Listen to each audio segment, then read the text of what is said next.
하나님의 말씀은 디도서 1장 1절에서 4절까지 말씀입니다.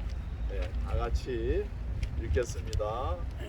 하나님의 종이요 예수 그리스도의 사도인 나 바울이 사도된 것은 하나님이 택하신 자들의 믿음과 견고한 선과 진리의 지식과 영생의 소망을 위하니라. 이 영생은 거짓이 없으신 하나님이 영원전부터 약속하신 것인데 자기의 말씀을 전적으로 나타내셨으니 이 정도는 우리의 모든 하나님이 하신 대로 내게 맡기신 것이라.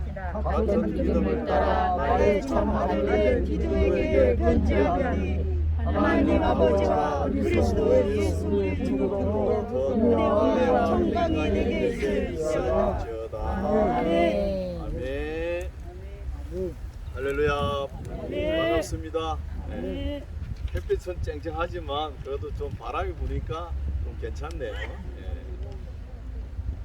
예, 오늘 말씀은 교회를 거룩하게 하시는 하나님이라는 제목으로 은혜 받고자 합니다.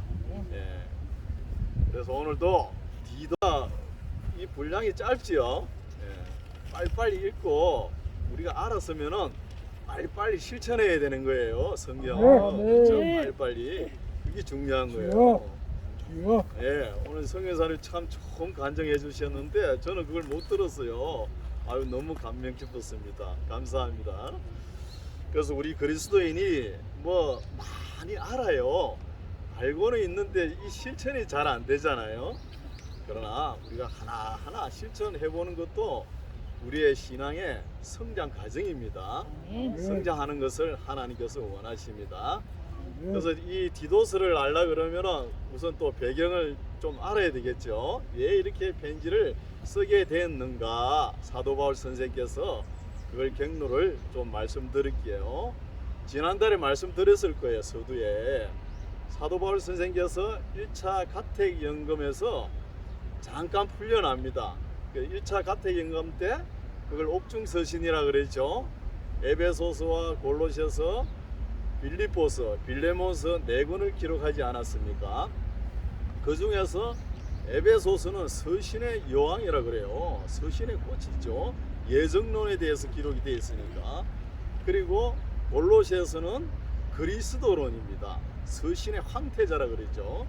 이렇게 사도 바울이 신학이 아주 정점에 다다랐을 때 기록한 서신이에요. 바울 선생의 평소에 신학관념은 뭐냐 하면은 우리 예수님께서 다시 오실 거다, 강림에 대해서 상당히 심려를 기울이셨어요. 많은 관심을 가지셨는데, 그리고 이 에베소서, 골로새서를 기록해 보니까 주님께서 드디어 오실 것이라는 것을 알은 거예요.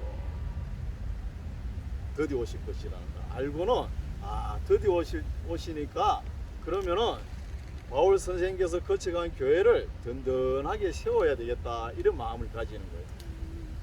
그래서 오늘날도 우리가 다 목사, 장로, 선교사, 권사, 집사 다 우리의 책임은 뭐예요?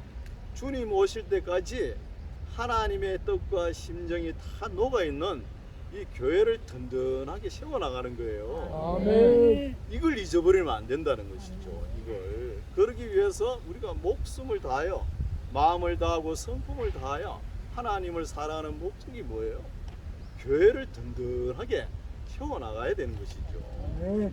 이런 마음으로 1차 가택연금에서 잠깐 풀려난 사이에 디도를 그레데에 떨고 드는 거예요. 바울 사도의 걸출한 제자라 그러면은 아마 디모데하고 디도일 거예요. 이 디도는 어려운 교회, 여러 가지 어려운 문제인데 가면은 잘 해결합니다. 우리가 잘 아는 것이 고린도 교회에 11가지 문제가 있었지 않습니까? 그것을 디모데를 보내놨을 때 울고 왔어요. 그 해결을 못 해가지고. 그래가 바울 선생께서 디도를 다시 보내지 않습니까? 고린도 후서에 보면 보내니까 그 고린도 교회에 무리를 일으키는 사람 한두 명이에요. 한두 명 딱 잡아다가 차려, 열중시어.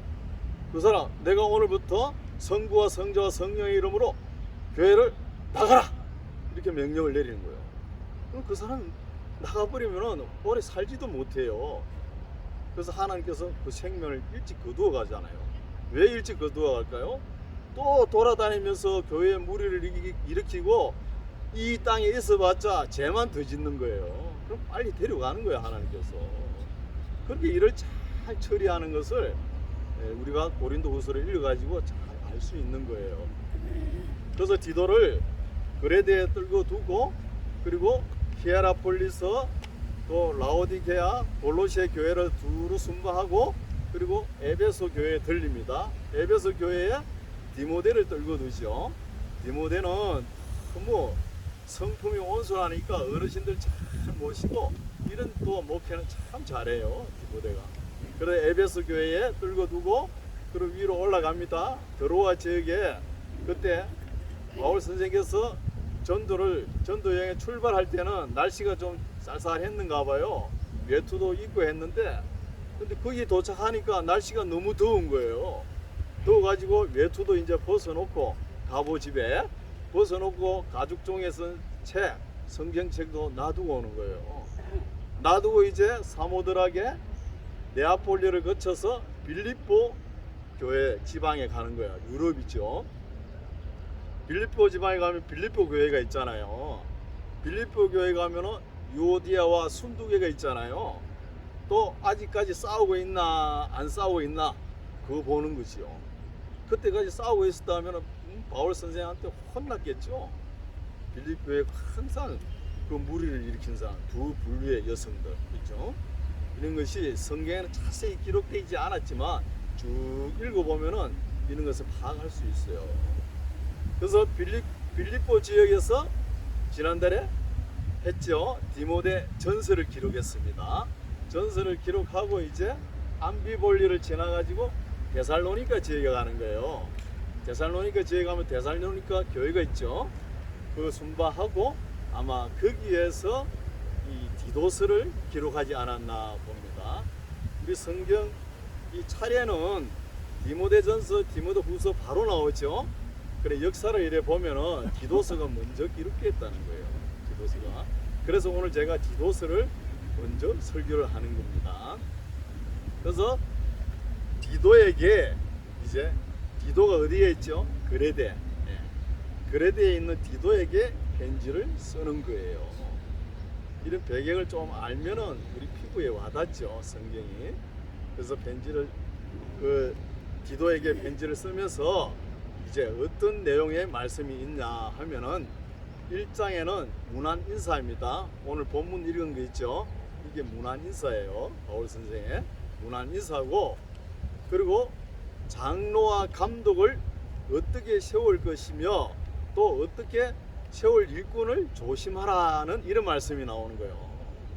장로를 세울 때는 우리 디모데 전서와 흡사하거든요. 흡사합니다. 흡사한데 조금 다르죠. 그래서 장로를 세울 때는 우선 업적보다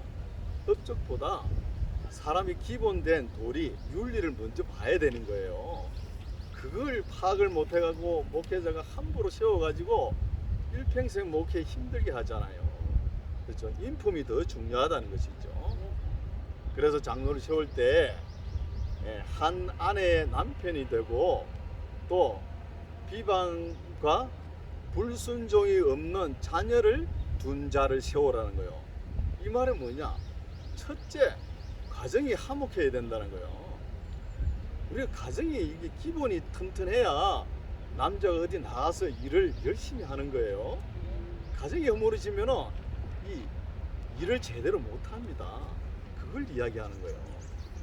그리고 또 우리가 잘못 알고 있는데 감독은 지금 감리교회에서 감독이라는 단어를 쓰지 않습니까? 감독은 뭐냐 하면 장로가 하는 일입니다. 하는 일을 감독이라는 거예요. 장로가 하는 일을 할 때 하나님의 청지기로서 책망받을 일이 없는 사람을 장로로 세워가지고 또 일도 그렇게 해야 되는 거예요. 청지기로서 본분을 잘 감당할 수 있도록 일을 열심히 해놓고 하나님 보시기에 아니다 이러면 잘못한 거잖아요. 하나님 앞에 책망받을 것이 없는 이렇게 일을 처리해야 되는 거예요. 또 일을 할 때 자기 고집대로. 여러분 장로님들이 고집 안 부리면은 목사님들이 어떻게 할 수가 없어요. 일을 못 합니다. 고집 부리면 안 되는 거예요. 자기 고집대로 일을 처리하지 말고 또 돈을 급하게 내지 말라는 거예요.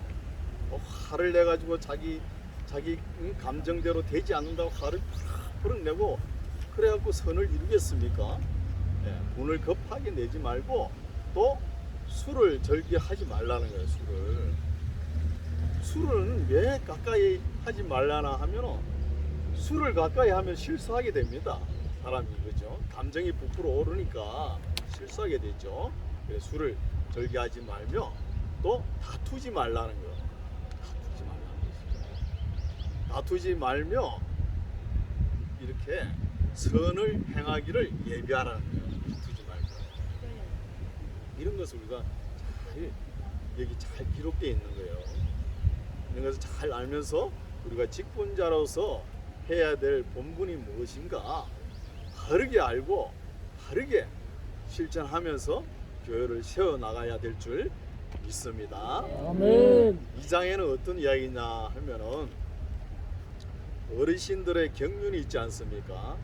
남녀 어르신들 그 인생을 살아오면서 여러 가지 경륜이 철학이 너무 많습니다.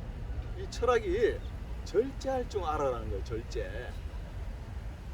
이 절제가 안 돼 가지고 젊은 사람들의 의견을 좀 개진하면은 그냥 캔슬해 버리면은 발전이 없는 거예요. 그럴 경우가 있습니다. 그래서 항상 절제하면서 그 고귀한 경륜과 철학을 후배 사람들이 배우고 따를 수 있도록 하나님 앞에 경건한 자세로 해야 되겠죠. 경건한 자세로 행하고 몸소 소행 행하고 또 본인이 근신하고 또 인내를 온전히 이루며 이런 모습들을 젊은 사람들이 보고 배울 수 있도록 그렇게 하라는 거예요.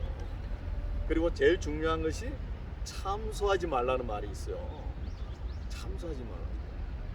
그 고귀한 경륜으로 젊은 사람이 떨어지게끔 하면 안 된다는 거예요.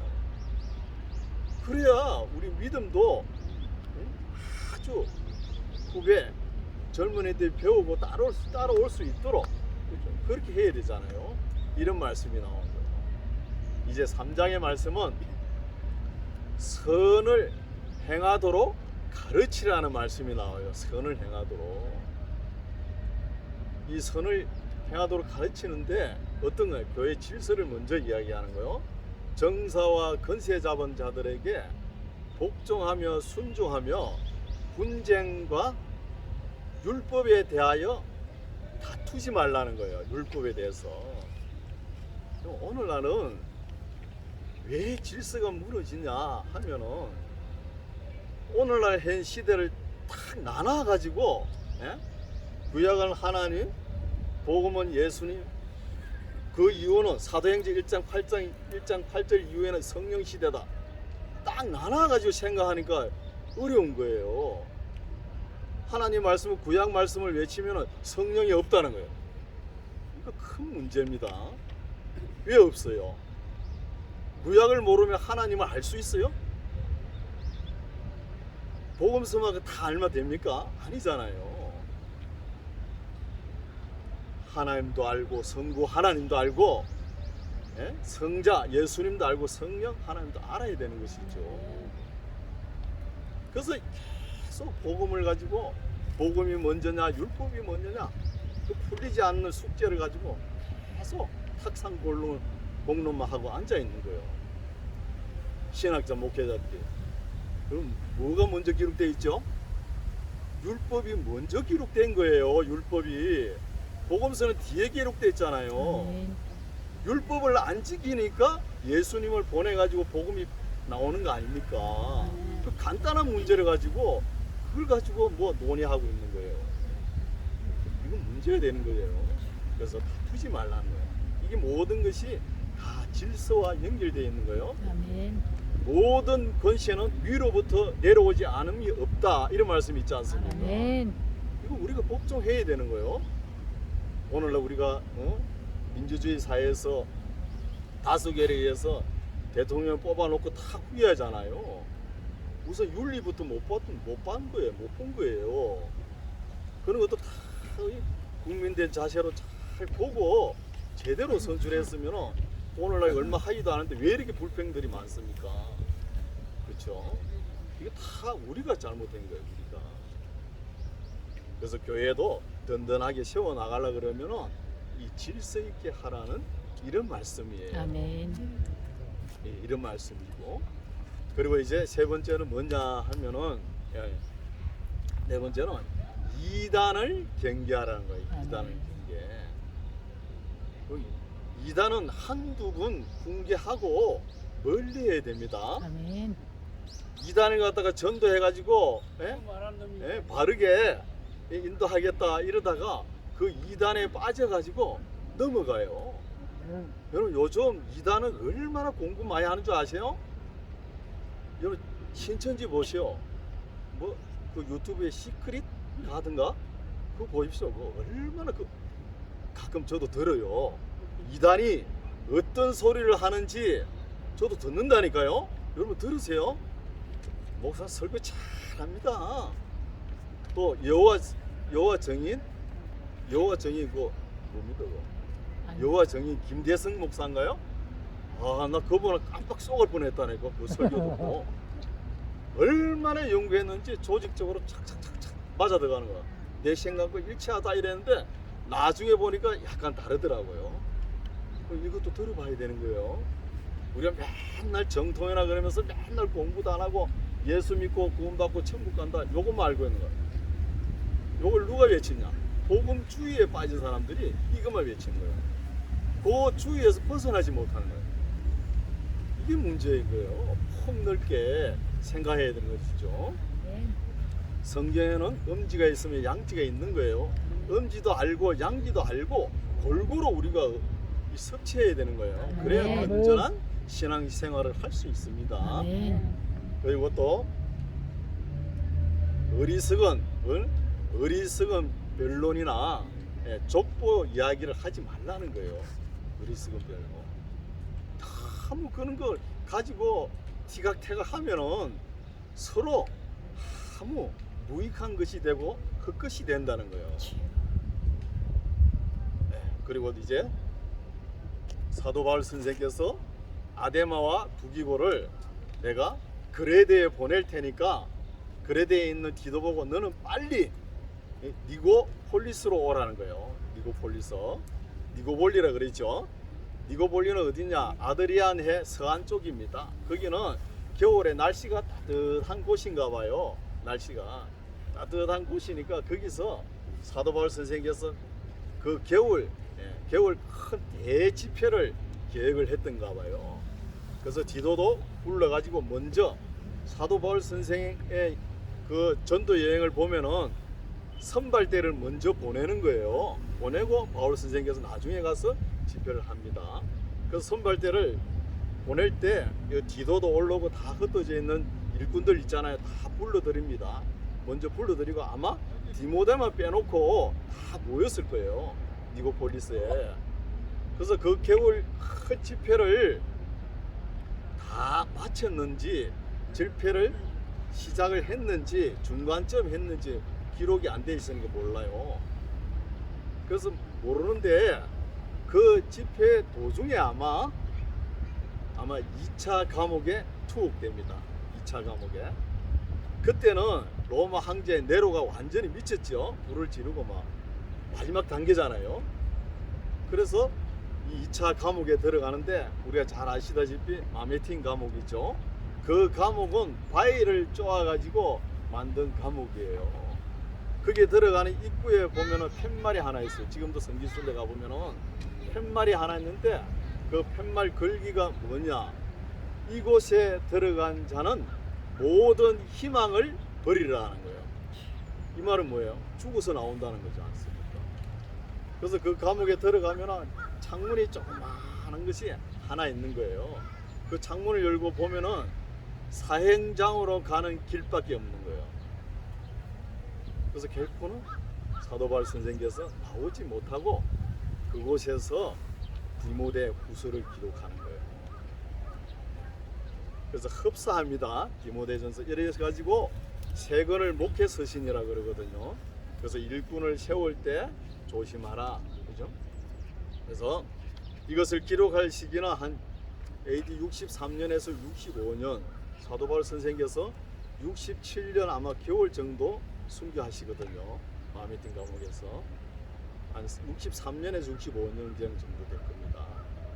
그래서 여기에 그 시기인데 이 디도를 누가의 친동생이 아닌가 또는 누가의 사촌이 아닌가 이렇게 전생에 의하면 이렇게 이런 이야기가 흘러나와요. 정확한 건 아니지만 우리가 마태도 보면은 자기 이야기를 안 하죠, 그죠? 또 누가도 그러잖아요. 헬라인 누가도 이런 것을 우리가 볼 수 있습니다. 그래서 우리가 예수님께서 언제 오실지 모르잖아요. 이제 점점 무르익어가죠. 익어가는데 우리가 할 일을 똑바로 하자는 거예요. 아멘. 네. 교회 일꾼된 자세, 여러분 다 직분자잖아요, 그죠? 목사, 장로 다 직분자입니다. 직분자로서 해야 될 일이 다 기록되어 있으니까 집에 가셔서 한번 읽어보시고 3장까지밖에 없거든요. 간단하잖아요. 읽어보면은 제가 설교한 걸 이해가 가실 거예요. 아멘. 네, 이런 교회를 든든하게 세워나갈 때 일꾼들을 어떻게 세워야 되고 또 세움을 받은 일꾼들의 자세는 어떻게 해야 되고 이런 것에 대해서 잘 읽어보시고 주님 오실 때까지 든든히 세워나가는 교회를 든든히 세워나가는 일에 전심전력하는 우리 모두가 되시기 바랍니다. 아멘. 기도하겠습니다. 거룩하신 하나님 감사합니다. 디도가 그레데에서 하나님의 교회를 거룩하게 세우기 위해서 어떻게 해야 된다는 것을 사도 바울 선생께서 기록한 말씀을 살펴보았습니다. 오늘날 우리들도 이 귀한 말씀을 잘 읽고 우리 마음속에 잘 새겨서 우리가 해야 될 본분을 잘 감당하는 우리 모두가 되게 하옵소서. 아멘. 예수님 이름으로 기도드립니다. 아멘.